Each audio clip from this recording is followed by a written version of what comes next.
বিশেষ যজ্ঞ কার্যের উদ্দেশ্য জানতে পারি আচার্য? বৎস, আমি এখন ধ্যানমগ্ন হব। তুমি এই পবিত্র যজ্ঞ বেদী ও যজ্ঞ সম্ভারকে প্রহরা দান করো। যথা আজ্ঞা আচার্য।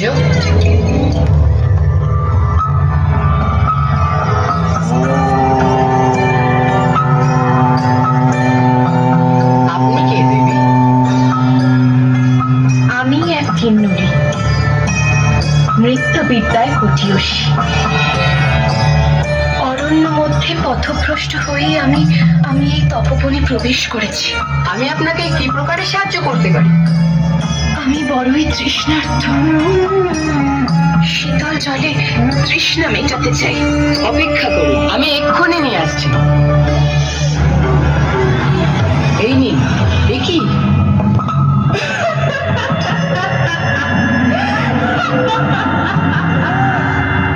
ঋষি কাত্যায়নের যজ্ঞের হবি পান করে আমার তৃষ্ণা নিবৃত্ত হয়েছে।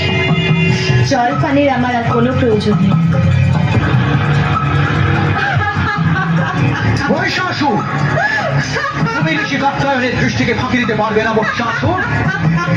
তোমার এত সাহস, তুমি আমার যজ্ঞ ভঙ্গ করো।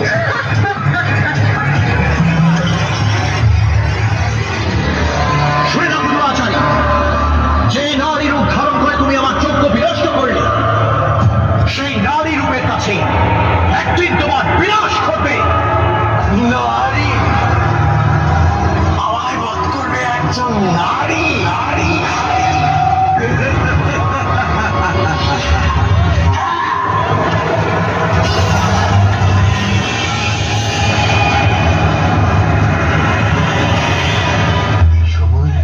শুধু আমার নয়, সমগ্র সৃষ্টি ব্রহ্মাণ্ড বিরাজমান।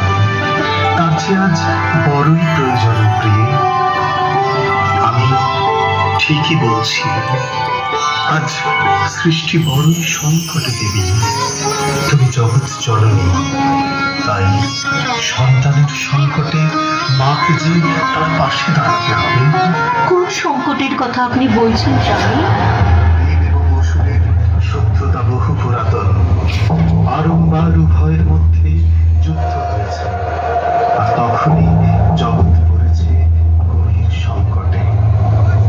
আজ আবার এক অসুর পরিকল্পনা করছে এই বিশ্ব ব্রহ্মাণ্ডকে জয় করবার। কে অসুর? কে তার পরিচয়? রম্ভাসুর পুত্র মহিষাসুর। দেবরাজ ইন্দ্রের ছলনায় তার পিতা রম্ভাসুরের মৃত্যু হয়।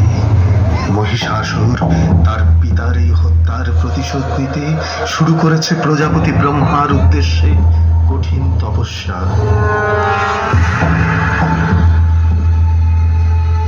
ব্রহ্মার বরে এই ত্রিভুবনের কোনো পুরুষ তাকে হত্যা করতে পারবে না।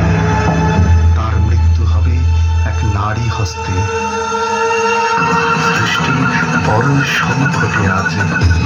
এইবার তার পরিকল্পনা স্বর্গ আক্রমণ।